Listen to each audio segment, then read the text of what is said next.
За та бүхэнд энэ өдрийн минь төргийа. Маш чухал хууль орж ирж байна. Бүр хүн хамаатай, өрх гэр бүл хамаатай юм хууль. Тэгэхээр манай гишүүд энэ удаагийн их хурлын гишүүдийг би бас юун дээр одоо гуйж уриалах гэж байна гэхээр энэ хуулийг энэ парламентаар бид нар яаж ийгээд заавал батлуулах ёстой. Өмнө нь миний мэдхийн бараг 4 парламентаар орж ирээд энэ хууль орж ирсэн юм шүү дээ. Өргөн баригдсан. Тэгээ батлагддаггүй байхгүй юу?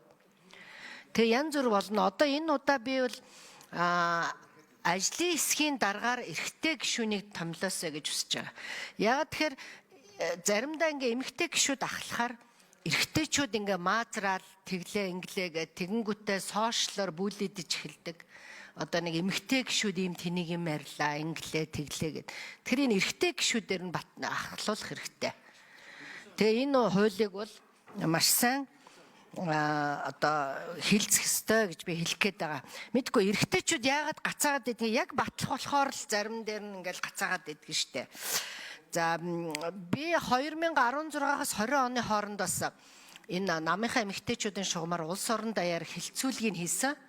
Энэ гэрүүлийн тухай хуулийн хилцүүлгийг хийгээд их хурлын тухайн үед манай оюун хорл гишүүн, наран туяа гишүүнд ингээд хүлээлгэж өгч ирсэн. За энэ дээр нэг 2 үндсэн чухал зүйл бүх газраас бол гарч ирсэн. За энэ юу гэсэн заалт гарч ирсэн бэ гэхлээр эрсдлийн сан байгуулж болдгоо мó гэдэг юм гарч ирсэн. За яагаад тэгэхээр одоо гэр бүл саллаа маргаашнаас нь эхлээд тэр хүүхэд хоол идэх хэрэгтэй. Маргаашнаас нь эхлээд тэр хүүхэд хувцс өмсөх хэрэгтэй. Зардал гардаг. Гэтэл шүүхээр шийдвэрлэгдтэл өчнөө жил явна. Сүүлдээ одоо тэр ээж бол явхаасаа бүр ингээд халгаад бүр явхаа болдог. Тэр шүүхийн шийдвэр дээр тэр ээжийн одоо хамтраад тэр тэтгэмжийг олох асуудал дээр явдаг зүйл бол бараг байдаггүй.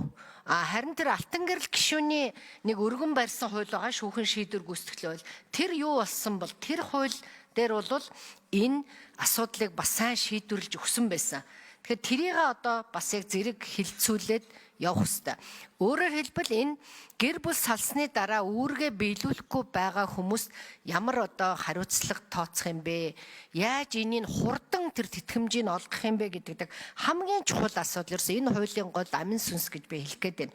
За дээрэс нь хүмүүс нэг ийм санал гаргаж ирсэн. Одоо бүхэлдээ улс байна да хамаагүй нэг 2-3 тэрбум төгрөгөөр нэг эрсдлийн сан байгуулад одоо гэр бүл салсны дараа тэр тодорхой хугацаанд энэ одоо хөдөлмөрийн өсний доод хэмжээгээр ч юм уу тэр хүүхдэд тэр тэтгэмжийг олгож байгаад тэр мөнгө ааваас нь юм уу одоо тэр дараа нь одоо энэ гэр бүлийн тэр салсан хүнээс гаргадаг одоо тийм зээлийн хэлбэр үүсээд тэрийг эргэж олж авдаг бахаар энэ бол бусад их олон оронд хэрэгждэг юм байлээ. Эхлээд эрсдлийн сангаас өгчөөд дараа нь тэр ааваас нь ч юм уу ээж нэг ингээ олж авдаг. Бүр зарим үед удаа өгөхгүй бол одоо хүү мөтэй олгодог ийм зүйл байгаа. Тэгэхээр энийг би сая одоо үг хэлэхдээ амжсангүй чуулган дээр энэ асуултыг асууя. Энэ дээр яг сайн хариулт бэлдээд ирээрээ гэдгийг хэлмээр байна.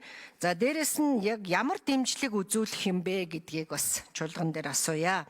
Одоо Унгар улс бол энэ гэрүүлийн хуулиар гэрүүлийг дэмждэг хамгийн одоо сайн жишгтэй орн гэж яваад байгаа. Тэгэхээр энэ гадны туршлага муршлагыг хэр судалсан байдгийм бэ? За тэгээд энэ хүүхэд өмчгүй үлдээд байдаг асуудлыг бас одоо хэр сайн тусгаж өгсөн бэ гэдгийг одоо чуулган дээр асууя.